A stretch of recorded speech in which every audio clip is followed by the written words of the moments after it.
But I was thinking about another thing that about this is a good thing.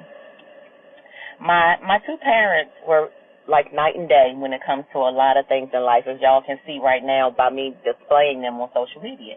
My dad is a man, has always been a man of very few words. He don't say much at all. He's not a big talker. He's very prideful. He's very reserved, very conservative, all of those things, right? Not my mom. And then the other difference in the two of them is their energy when it comes to, like, confrontation or whatever. My dad is not a confrontational man because he ain't talking. He ain't saying much. And he going to walk away from mostly everything. My father's going to always probably choose the high road. He always taught us that as long as a person is not putting their hands on you, then it don't matter what they say or do as long as they don't come over here. Daddy has always been like, as long as you can say whatever you want. You can cuss at him. You can say that he's a this, he's a that. My father always taught us that no matter what a person says out of their mouth, that don't make you feel disrespected. We don't care. Oh, I'm sorry. We don't care about that. But what you can't do is put your hands on us, right? And that's when Daddy was like, that's where the buck stopped. There was one time I remember with my father, with a family member, and I won't name the family member. But if some of them see this live, they're going to remember this situation. My father don't be saying nothing to nobody. He don't bother nobody. He has always carried a gun all his life. So if you roll up on him, no matter where he is, at the dry cleaners or picking up his grandkids from school, he gonna be ready, even at 96. So don't even think that you're going to pull up on him in his Corvette or his Mercedes because he old. He is old and he will shoot the hell out of you. He will shoot you. He used to always say to us, listen, I will go to jail for mine. He said, I lived a good life. He don't care nothing about that no more. He's like, I don't care. But he's never going to do anything. My father, I've never even seen my father in an argument with a man or woman. I've never seen any of that. My father has never, but he has a way where everybody in the neighborhood, everybody knew, like, don't fuck with him or his kids or his wife. Just don't do it. And he's never even been in an argument or fight. But there was this one time at our house when we grew up in Kentland, and there was this one time where a family member crossed the line. So a family member, a female, was at our house, and she was disrespectful out of her mouth to my mother. My father don't play that. Like, my mom and dad have their own unique relationship, and they do things their way, and they've been together 60 years and all of that, but they've never been like lovey-dovey, none of that kind of stuff that I would have wanted to see from my parents.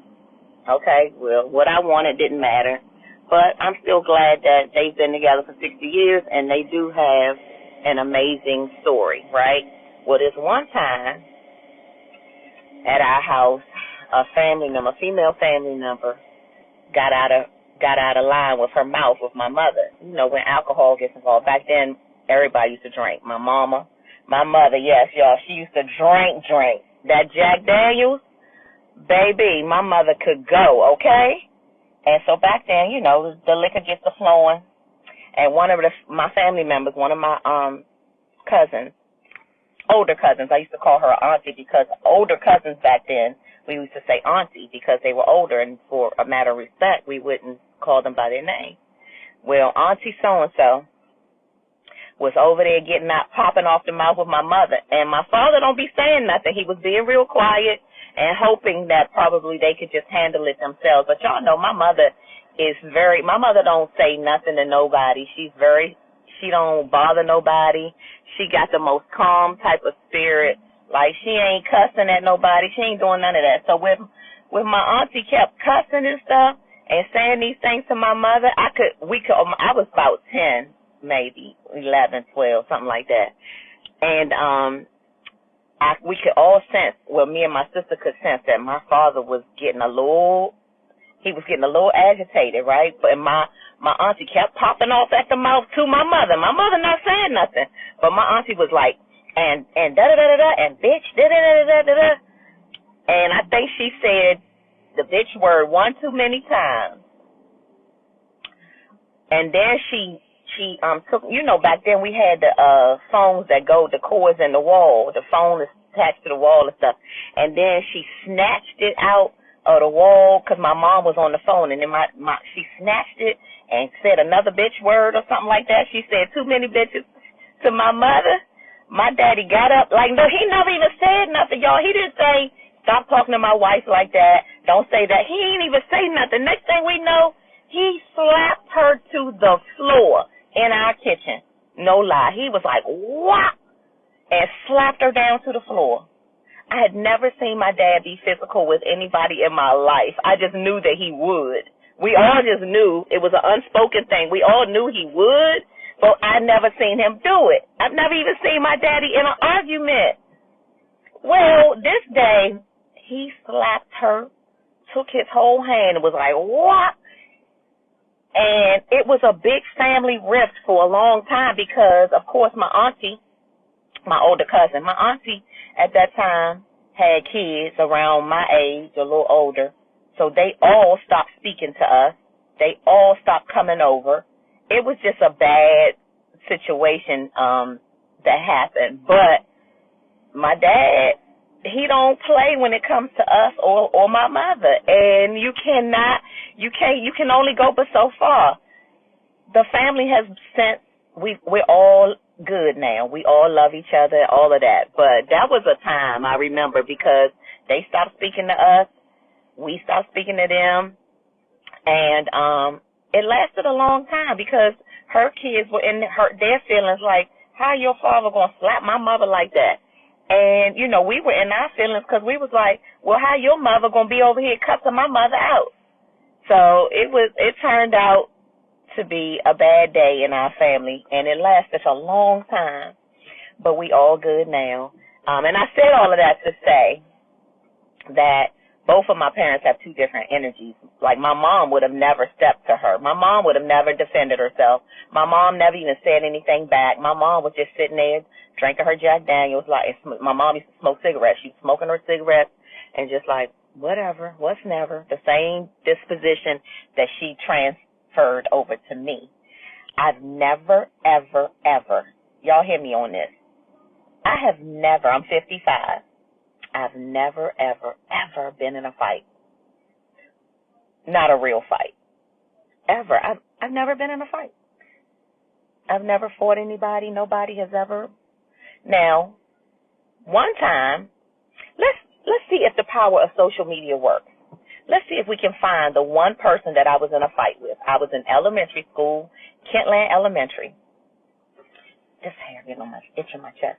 I was at Kentland Elementary School.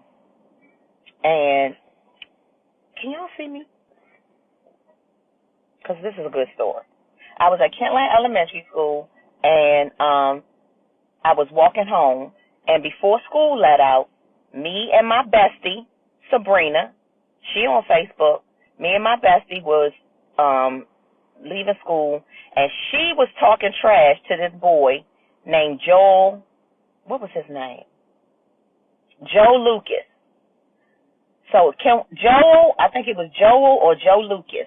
Joel Lucas, if you are on Facebook, anywhere on Facebook, if anybody remembers Kentland Elementary School, and this would have been back in probably about 1980, 1979, 1980, 1981, around that time.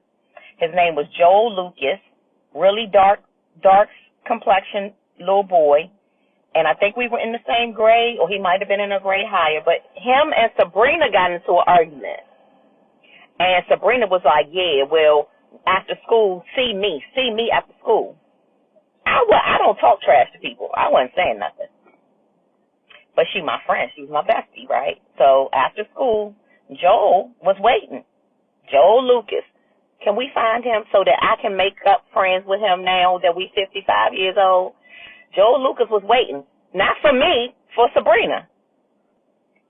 Sabrina, they ain't want to fight. She ain't want no smoke. And so here go Joel wanting to fight us. Well, I got too much pride to just walk away. So I fight him. So I think. Well, he was fighting me and beating me up a little bit. Fighting a girl, y'all. We was in elementary school. He knocked me down a few times, but I'm coming back trying to fight this boy, and he knocked me down again. He was like fighting me, y'all. And then a neighbor near the school, because we used to walk to school. We didn't catch the bus.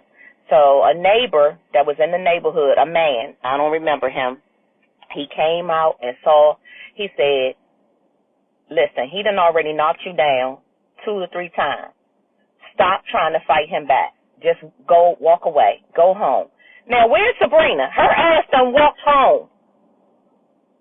She done left me fighting Joe Lucas. So Joe Lucas, that's who we looking for on Facebook. Not to fight him again, but to say, Joe Lucas, why was you fighting me in elementary school, boy, and knocked me down 2 to 3 times, beating me up? And I wasn't even the one who had beef with you. It was Sabrina. Now that we are grown and adults, though, let's find each other so we can all be friends again. So we need to find Joel Lucas, who lived in Kentland. He went to Kentland Elementary School, and he was fighting me. And I think I was in 5th grade, something like that. And we was probably like about 10, 11 years old. So y'all find Joel Lucas so we can see if he remembers. I remember his name, his last name, Joel Lucas. It was either Joel, so Joel, or Joe Lucas. But I remember, I'll never forget it, because that's the only time I've ever been in a fight. I've never been in a fight before.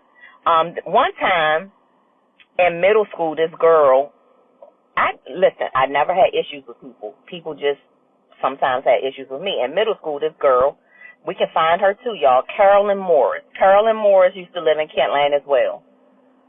Carolyn Morris, for whatever reason, didn't like me. I've never done anything to her, never said anything to her. I'm like my mom. I don't bother nobody, and I don't want no smoke, and I don't want to fight. I don't. But Carolyn was just always wanting to fight me. So one day she caught me in the stairwell at Charles Curl Middle School by myself. I was like, oh, Lord, she going to try to fight me. And she come all up on me, and I'm like, why are you bothering me? I don't want to fight. I had my books. Like, I was like a bookworm, y'all. You know, I'm the one that got all my books. And I'm like, I don't want to fight you. What? Leave me alone. And she was just like, no, you, all this old stuff. She pushed me real hard, and my books flew everywhere. My books in the stairwell flew everywhere. She pushed me real hard, and she just kept on shoving me up against the wall.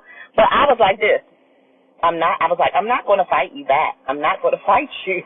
So she eventually just stopped pushing on me because I wouldn't fight her. But that afternoon, when we got off the school bus, because, see, this was middle school, we caught a bus. So on the school bus going home, my next door neighbor, Yvette, she was going to Largo High School, so she had already heard about what happened at school with me. So Yvette was waiting for the school bus to get home. And when we got home, baby, Carolyn I wonder if she's on Facebook now. Carolyn Morris, y'all, let's find her too. Carolyn Morris, it's all good now. We grown up, so it should be all love with all of us now. But when she got off that bus, my neighbor Yvette was like a sister to me, and she fucked her up. She beat Carolyn Morris up when she got off that bus. And Carolyn Morris she wouldn't even look at me no more in school. Like, when she would see me, she would look the other way, y'all. Like, she ain't want no more smoke from nobody. Because, like, Yvette was like, how you going to want to do that to Terry? Terry don't bother nobody. And I still don't. As a grown woman, I don't like confrontation. I'm like, I'm not fighting nobody. I've never been in a fight. I took on that spirit from my mother. My mother has never been in a fight. My mother's never even been in an argument. The only argument I've ever been in has been in a relationship, like with a man. And even that, I'm usually not. I've only been an argumentative person in my very first marriage. We were in our 20s. I'm not going to even talk about that part of my life. But that's the only time I remember being foul out my mouth, being out of character, all of that. Other than that, Never with me. I'm like my mother. Like, if you ask my mom, she's never probably even cussed anybody out. She's never been mad at anybody. I've never been against anyone. I've never been in an argument or a shouting match. No fight, none of that. My sister took on the traits of my dad, though. My sister Cheryl has been in fights. I remember somebody showed up at our house to fight my sister. And my sister was like, "You gonna come to my house?" And back then you used to put Vaseline on your face. My sister took her jewelry off, put that Vaseline on her face, and she went outside and gave that girl what she came for. My sister, we had to pull my sister off of her. So Cheryl would fight. Not me, though. I ain't doing none of that. No. Never. So I took on the trait of my mom when it comes to that, and my sister took on the trait of my dad. My sister don't want to smoke, but if you bring it, you gonna get it. I don't want to smoke either. If you bring it, you still not gonna get it. If you try, I'm still not gonna fight. I'm still gonna be like, I'm not doing that. I'm not arguing with you. I don't want to be mad with anybody. None of that. I just don't have it. I ain't got it. So I just wanted to share that funny story with y'all this morning.